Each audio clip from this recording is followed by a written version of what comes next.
Ellora caves फिरून झाल्यावर आम्ही दौलताबाद म्हणजेच देवगिरी किल्ला पाहायला दुपारी 3 वाजता तिकीट घेऊन ट्रेक चालू केला. एवढं काही हार्ड नाही, पायऱ्या आहेत पण स्टीप आहेत. देवगिरीचं वैशिष्ट्य म्हणजे याची रचना.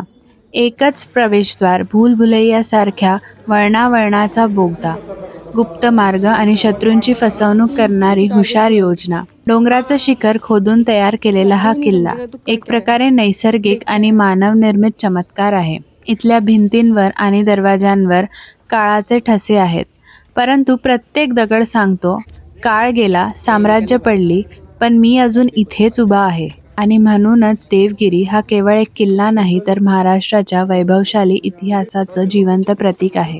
किल्ल्याभोवती खोल खंदक, पाणी आणि काटेरी अडथळ्यांनी भरलेला. शत्रूला आत शिरणं म्हणजे जवळपास अशक्यच. या खंदकाच्या पलीकडे एकच मार्ग, तोही अरुंद, वळणदार आणि काळोख्या बोगद्यातून जाणारा. प्रत्येक पाऊल म्हणजे मृत्यूशी सामना. किल्ल्याचा उंच तटबंदीवरून पाहिलं की जाणवतं, हा केवळ एक बांधकाम नव्हे, तर युद्ध कौशल्य, बुद्धिमत्ता आणि वास्तुकलेचा अद्भुत संगम आहे. देवगिरी किल्ला म्हणजे केवळ एक दुर्ग नाही, तो म्हणजे रणनीती, बुद्धिमत्ता आणि तंत्रज्ञानाचं जिवंत उदाहरण.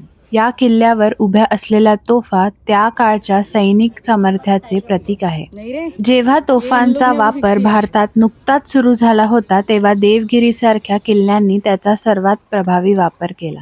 या तोफा किल्ल्याच्या उंच तटबंदीवरून अशा पद्धतीने बसवल्या होत्या की त्यातून संपूर्ण परिसरावर नजर ठेवता येत असे.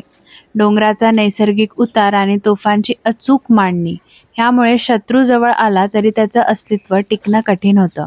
या तोफा केवळ संरक्षणासाठी नव्हत्या, त्या होत्या धाक आणि प्रतिष्ठेचं प्रतीक. किल्ल्याच्या माध्यमातून उभ्या त्या तोफा सांगत होत्या, हा दुर्ग अभेद्य आहे आणि आम्ही सज्ज आहोत.